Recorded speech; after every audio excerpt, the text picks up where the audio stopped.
무더웠던 여름이 지나가고 드디어 가을이 왔다. 아직 예년에 비해 낮 기온이 높은 편이지만 아침 저녁으로 굉장히 시원해진 느낌이다. 날씨가 시원해지자 농장의 동물들도 먹이 활동에 많은 시간을 보내는 것 같다. 특히 이맘때쯤에는 메뚜기나 여치 같은 맛있는 곤충들이 많은 시기라 닭들은 곤충 사냥에 총력을 기울인다. 동물들은 곤충 사냥으로 바쁘지만 나는 이맘때가 되면 제초 작업으로 바쁜 시간을 보낸다.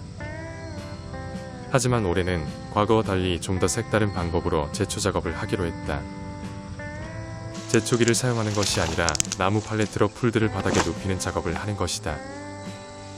이렇게 하면 풀을 베어내는 게 아니라 쓰러뜨리는 게 되어 서리가 내리기 전까지 계속 풀이 자라게 된다. 이런 식으로 한번 쓰러진 키가 큰 풀들은 절대 다시 일어서지 못하고 땅과 평행하게 계속 자라게 되는 것이다. 만약 제초기로 풀을 베어내게 되면 잘려나간 풀들은 금방 말라버리고 남아있는 풀들은 성장 동력을 잃게 되어 금방 죽어버린다. 그리고 그렇게 되면 거위들의 간식거리가 사라지게 되고 닭과 오리들이 좋아하는 곤충들이 살 수 없게 된다.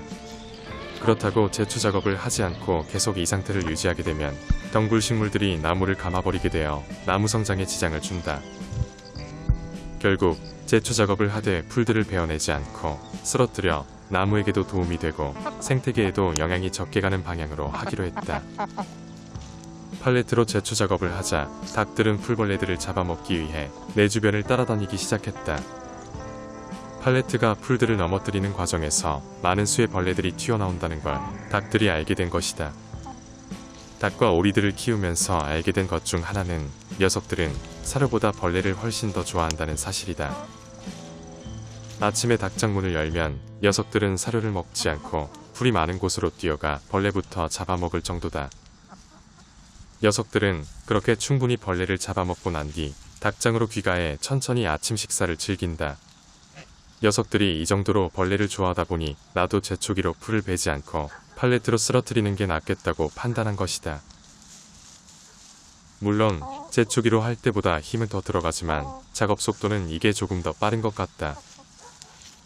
그리고 풀을 베지 않고 쓰러뜨렸을 때 좋은 점은 겨울에 자라야 할 풀들이 얼어 죽지 않도록 바람막이 역할을 해준다는 것이다.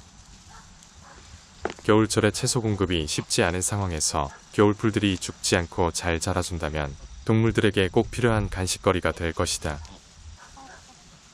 올겨울 산란철을 준비하고 있는 거위들도 요즘 신선한 풀과 풀씨를 먹기 위해 많은 시간을 투자한다. 날씨가 더웠던 지난주까지만 해도 나무 밑에서 시간을 보내던 거위들은 이제 한낮에도 농장 여기저기를 돌아다니며 먹이 활동을 한다. 이쁜이도 불편한 불이지만 풀을 먹기 위해 최선을 다하고 있다. 지난 여름 동안 충분히 영양 섭취를 잘했기에 아마도 이쁜이는 올겨울도 건강하게 보낼 수 있을 것이다. 제초 작업을 하다 보면 간혹 수풀 속에 숨겨진 오리알들을 발견하는 경우도 있다. 나에게 알을 뺏기고 싶지 않은 몇 마리의 오리들은 이런 식으로 나에게 배신을 한다. 그동안 먹여주고 재워줬음에도 불구하고 전혀 상상하지도 못하는 장소에 둥지를 튼 것이다. 농장 전체 지역을 제초 작업하다 보면 이런 둥지를 꽤 많이 발견한다. 이 둥지에 있는 알들은 낳은 지 꽤 오래되어 보인다. 이런 것을 볼 때마다 아깝고 괘씸한 마음이 들지만 녀석들도 본능에 따라 하는 것이니 어쩔 수 없다고 생각한다.